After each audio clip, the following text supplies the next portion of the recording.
Bienvenue dans Face à l'Union, l'espace où les projets présidentiels se confrontent aux attentes citoyennes. Aujourd'hui, nous recevons Steve Dava-Mugiama, porte-parole du candidat ex-Clotaire Oligui Nguema. Il vient en présentant un projet de société intitulé « Bâtissons l'édifice nouveau pour notre essor vers la félicité ». Un projet articulé autour de 15 engagements majeurs repartis en 6 piliers visant à redresser l'économie, moderniser les infrastructures et améliorer durablement le quotidien des Gabonais. Monsieur Mugiama, vous êtes Face à l'Union. Bienvenue chez nous. Merci et bonjour. Merci de me recevoir chez vous et bonjour. Brice Clotaire Oligui Nguema, candidat à la présidentielle de ce 12 avril 2025. Parmi les 6 piliers de ce projet de société, lequel est considéré comme prioritaire et pourquoi? Alors, il faut relever que lorsqu'un candidat élabore un projet de société, tous les éléments qui sont mentionnés constituent les axes majeurs et les priorités.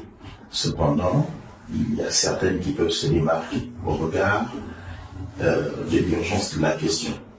Vous avez le premier pilier qui est celui de la question de l'eau et de l'électricité.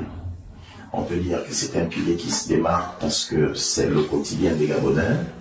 Les Gabonais, c'est une population qui est exaspérée par la question des délestages. Dieu merci que nous pouvons observer un net recul de ces délestages-là. Il y a la problématique de l'eau potable au robinet qui malheureusement continue d'impacter les vies de nos concitoyens. Et pour le candidat du Clotaire Oligui Nguema, ces 2 éléments qui sont vitaux constitue l'axe majeur, parce que là, ça englobe des questions transversales, des questions de santé publique, des questions de bien-être, et j'en passe. Alors, vous avez parlé de la question de l'énergie et de l'eau. Il a été annoncé la division eau et énergie. La séparation des activités eau et énergie aura-t-elle un impact sur le prix du mètre cube d'eau? Alors, lorsque le candidat du Clotaire Oligui Nguema vous parle, madame, de la réforme de la SEG, il y a là-dedans, c'est vrai, d'aucuns diront, mais il y a déjà la direction de l'eau, la direction de l'électricité. Il faut juste relever au passage que toutes ces 2 entités dépendent d'une même hiérarchie. Ici, lorsqu'on parle de la scission qui pourrait être envisagée entre les services de l'eau et les services de l'électricité, c'est simplement que, au terme d'une observation faite dans d'autres pays, on s'est rendu compte que c'est un modèle économique, c'est un modèle sociétal qui fonctionne bien. Vous avez le cas du Sénégal, où la société qui fournit l'électricité n'est pas la même que celle qui fournit de l'eau. Pour aller un peu en hexagone, vous avez en France, la société qui fournit l'eau n'est pas la même qui fournit l'électricité. Alors, ici, l'objectif principal, c'est d'améliorer les conditions d'accès à ces 2 éléments vitaux-là pour les Gabonais. C'est ce qui importe. Et le candidat du Clotaire Oligui Nguema vous a montré, lors de son passage le 8 avril dernier, qu'un accord venait d'être signé, des documents qui venaient d'être signés avec l'entreprise Suez de France. Justement, ils viendront, des études seront menées et on verra la faisabilité de ce processus de rétrocession de la prestation en matière d'alimentation d'eau qui, de cette entreprise, pourra, au terme de cela, voir avec le pouvoir d'achat des Gabonais à combien on pourrait vendre le mètre cube d'eau. C'est un projet. L'intention est annoncée. La faisabilité est en étude. À partir de ce moment, les données chiffrées pour ce qui est du prix de vente seront établies après que tout le processus a été mis. Est-ce que vous rassurez le personnel de cette société? Doit-on s'attendre à des licenciements ou pas?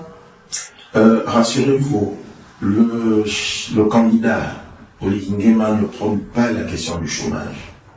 D'accord? L'emploi des Gabonais est un élément prépondérant dans son entendement, et d'ailleurs toutes les initiatives qui sont prises visent justement à faire en sorte que chaque Gabonais de là où il est ait des conditions de vie décentes et meilleures. Donc, parler de chômage, je pense que ce serait un peu antinomique que de prôner le plein emploi, prôner une économie forte et prospère, prôner une gouvernance inclusive qui tienne compte de tous les concitoyens et, à contrario, instaurer un système de chômage. Non, ça ne fait pas partie de son vocable.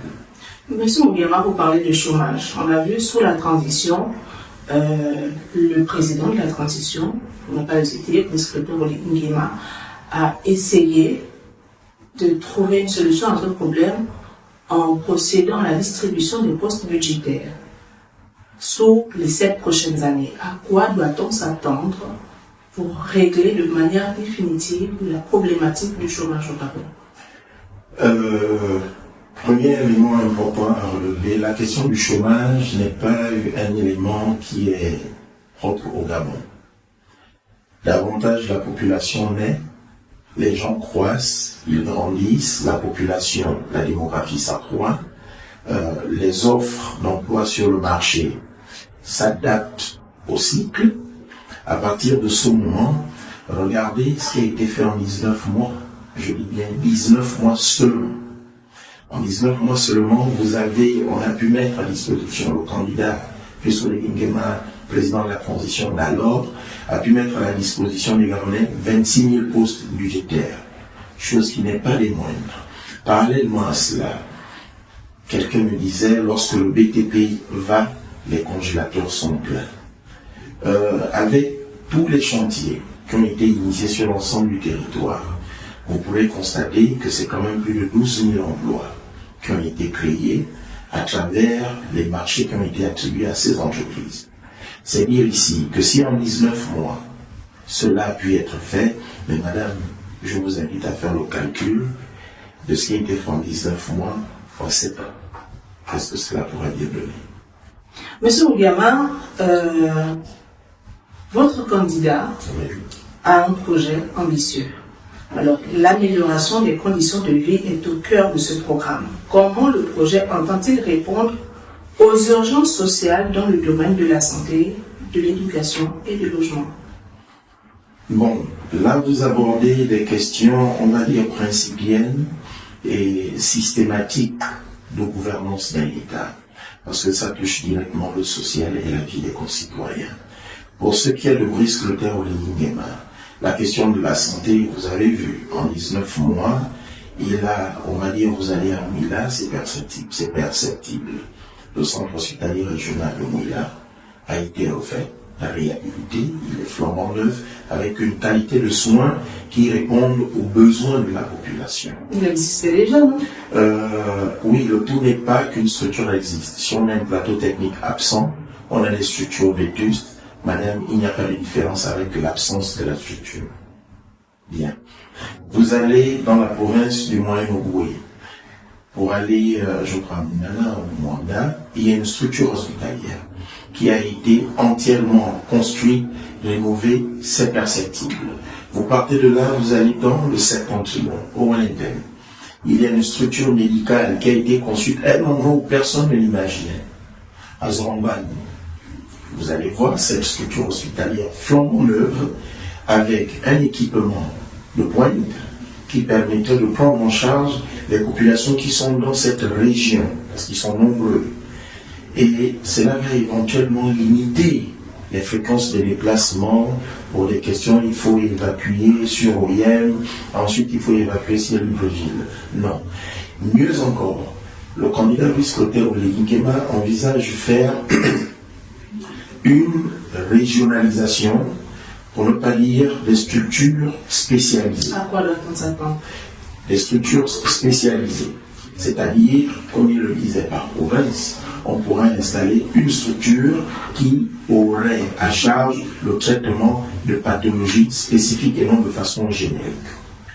Donc voilà un peu un programme ambitieux en matière de santé. Pour ce qui est du logement, pour ce qui est du logement, Nguema président de la transition, c'est 1000 logements construits en 19 mois. Je vous explique. Les 1000 logements sont là. 350 ont déjà été mis à disposition. À qui profitent ces logements? Ces logements profitent aux Gabonais et non à des personnes venues d'ailleurs. C'est aux Gabonais que ces logements profitent.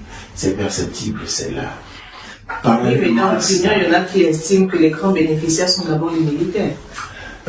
Il vous revient à vous, homme de la presse et des médias, de tordre le cou à ces perfides trompeurs en allant à nous peut tendre le micro justement pour répondre à ces observateurs. Je suis d'avis, madame. C'est pourquoi je suis en train de vous dire ces logements profitent aux concitoyens gabonais et à personne d'autre. Ces logements sont accessibles aux Gabonais qui a des revenus minimales, d'accord? Ce dernier peut se rapprocher des personnes à charge de ce dossier pour pouvoir rentrer en possession de ces logements. Mieux encore, vous avez vu, pour que les Gabonais aient accès à la terre, le projet Igoumier, ça encore, c'est pas quelque chose de superflu. Au projet Igoumier, c'est, je crois, environ 500 titres fonciers qui ont été donnés, et la particularité de ces opérations est que les communiqués passent par voie de presse et ce sont les canaux officiels. Ceux qui ont pu remplir les conditions sont rentrés en possession de leur titre foncier. Le candidat Brice Clotaire Oligui-Nguema est conscient d'une chose. Vous savez, chez nous, on dit, quand on entend le poussin piailler la nuit, c'est qu'il dort mal. Et les Gabonais ont trop longtemps crié par rapport à la problématique du logement. Oligui-Nguema l'a inscrit dans ses axes prioritaires. Alors, bâtir, c'est aussi la promesse d'un pays plus reluisant, moderne et enviable. Quelles garanties d'exécution sont mises en avant pour que ces 15 engagements ne restent pas de simples intentions électorales? Un élément prépondérant, à mon sens, qui doit être relevé, celui qui jadis revêtait le costume de général, un militaire en l'âme. C'est un état d'esprit, c'est une formation. Je ne pense pas que le candidat Brice Clotaire Oligui-Nguema ait été politicien au sens strict du terme depuis qu'il exerce. Non, il fut général. Et vous doutez bien que l'armée est la société la mieux organisée parce qu'il ne bifurque pas. Le candidat Oligui-Nguema a pris un engagement. Cet engagement, il va l'implémenter en commençant par un élément fort. C'est celui de résoudre la question de la gouvernance, qui a bien sûr des éléments transversaux, entre autres. La lutte contre la corruption, parce que c'est la gangrène de nos sociétés. Le renforcement des mécanismes de contrôle. L'instauration d'une gouvernance claire et objective qui soit véritablement au service de la population gabonaise. Dès lors que vous partez de ces principes, je crois que le Gabon auquel nous rêvons tous ne sera pas un vain mot, encore moins un slogan populiste ou électoraliste comme vous l'avez dit. Nous allons atteindre cette sorte de la félicité. Vous parlez de bonne gouvernance. Dans la gestion de l'appareil étatique, on a pu constater durant ces 18 mois de transition le déploiement des militaires dans l'administration. À quoi doit-on s'attendre le lendemain du 12 avril si votre candidat est élu à la tête de la magistrature suprême? Alors, Brice Clotaire Oligui-Nguema est élu président de la République, chef de l'État au lendemain du 12 avril. La pratique qui était jadis celle sous l'ère de la transition, du point de vue de la présence des militaires dans les administrations, ne sera plus celle-là, parce que la Constitution, je vais dire, la nouvelle Constitution établie ne le garantit pas, elle ne le stipule pas. Nous avons eu un régime transitoire, nous étions en situation exceptionnelle. Les militaires qui avaient posé l'acte de libération se devaient eux-mêmes de suivre que les civils respectent, parce qu'ils ont travaillé dans une approche d'inclusivité. Ça, il faut le relever. Sous d'autres cieux, quand un coup de la libération d'une telle envergure est posé par les militaires, le régime est totalement militaire. D'aucuns vont même crier à l'ostracisme. Or, ce n'est pas le cas pour le Gabon. Les militaires ne pouvaient que assurer la mission de contrôle, suivre l'exécution de leurs orientations, parce qu'on a vu comment les civils pendant trop longtemps, ont échoué à certains endroits.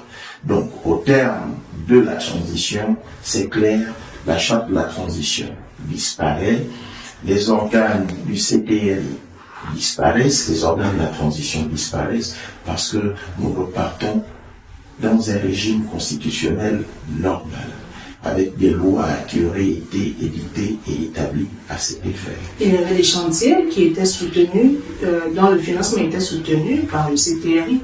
Que vont-ils devenir?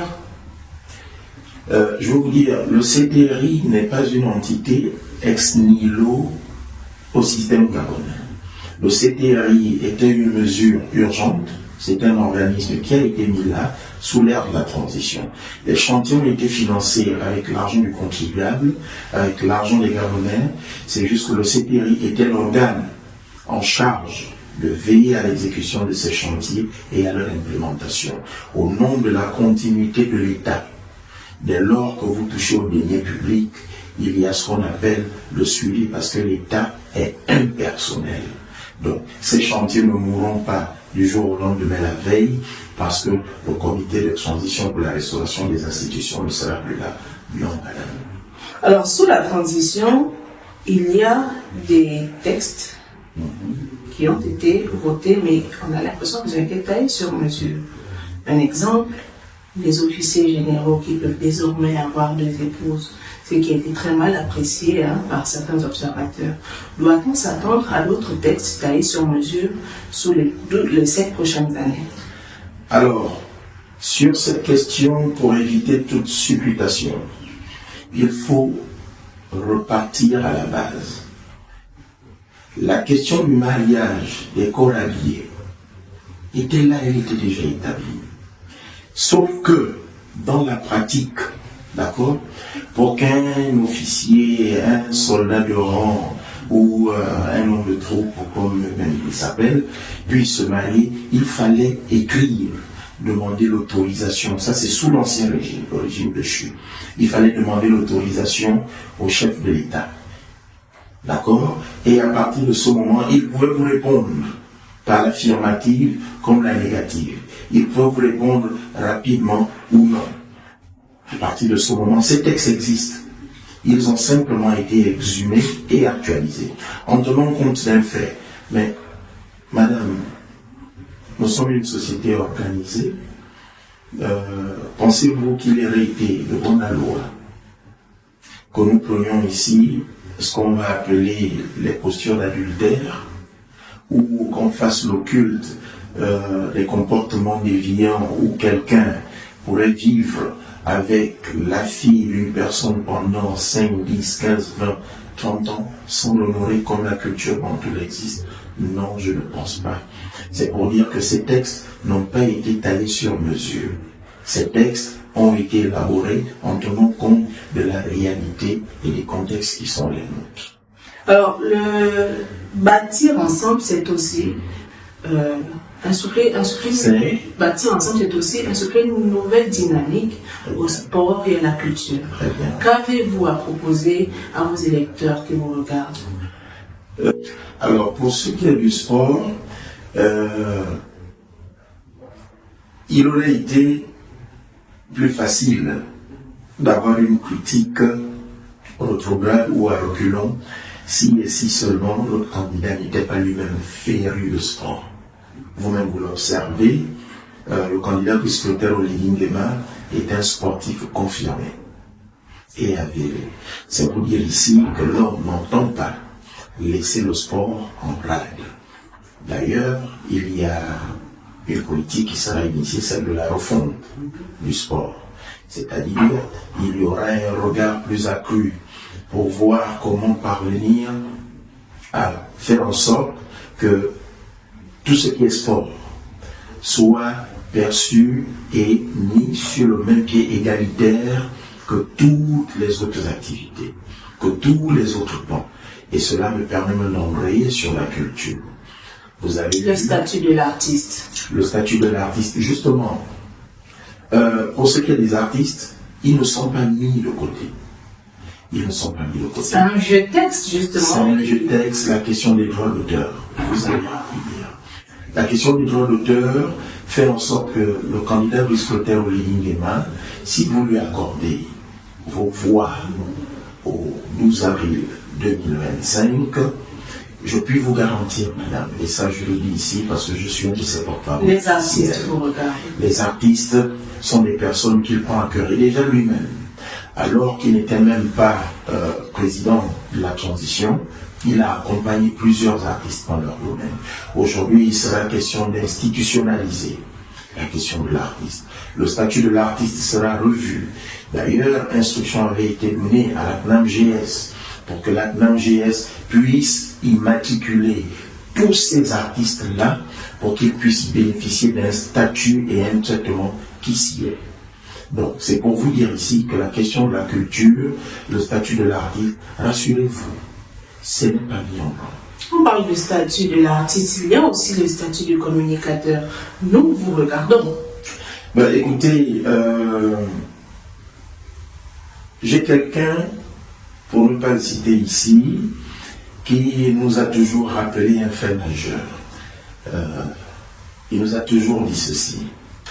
La presse n'est pas le 7e pouvoir, c'est le premier pouvoir. Pourquoi? Parce qu'il a l'art de faire et de défaire les personnes. À partir de ce moment, la presse est le premier pouvoir. Partons de ce postulat. Vous avez vu comment le candidat Brice Clotaire Oligui-Nguema, alors qu'il n'était que président de la transition, a revu à la hausse la subvention qui était accordée à la presse. On est passé de 120 millions à 500 millions. Chose qui n'est pas les moindres parce que les communicateurs ne l'avaient jamais connu. C'est un pas majeur, un pas important. Ce qui veut dire qu'ici, la presse a toujours demandé le statut particulier, qu'il soit revu. Mais écoutez, le ministre de la Communication, sous l'ère de la transition, a fait un travail autour de ces questions et nous espérons que nous aurons assez de marge de manœuvre pour pouvoir mener à terme ce dossier au lendemain du 12 avril. Monsieur Nguema, avez-vous un message à adresser au nom du candidat Brice Clotaire Oligui-Nguema? Il y a vos électeurs qui vous regardent et qui ont besoin de davantage d'assurance. Je dirais simplement ceci. Les Gabonais, nous sommes conscients de là où nous venons. Nous avons vécu pendant plus d'une décennie sous un système que tous nous déplorons et que nous décrions. N'oublions pas d'où nous venons. Il a fallu cet acte salvateur du 30 août 2023 où nos forces de défense et de sécurité, comme un seul homme, se sont mis dans la posture d'une armée-nation. Nous avons été libérés d'un jour. Aujourd'hui, nous avons la possibilité de repartir, de construire ensemble le Gabon auquel tous nous avons toujours rêvé. C'est fort de cela que je vous invite tous, sans équivoque, sans différence d'ethnie aucune, sans zone exclusive, tous le 12 avril, à aller faire le choix juste, le choix de Brice Clotaire Oligui-Nguema, parce qu'en 19 mois, ce fils du pays nous a montré véritablement de quoi il était capable. Nous sommes au cœur de ses actions et nous constituons sa priorité. Merci.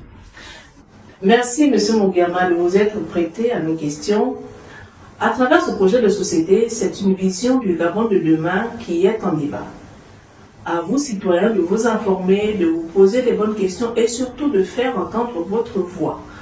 Rendez-vous pris demain le 12 avril pour un choix crucial. En attendant, retrouvez cette émission en intégralité sur notre site, notre chaîne YouTube et sur nos réseaux sociaux. À bientôt.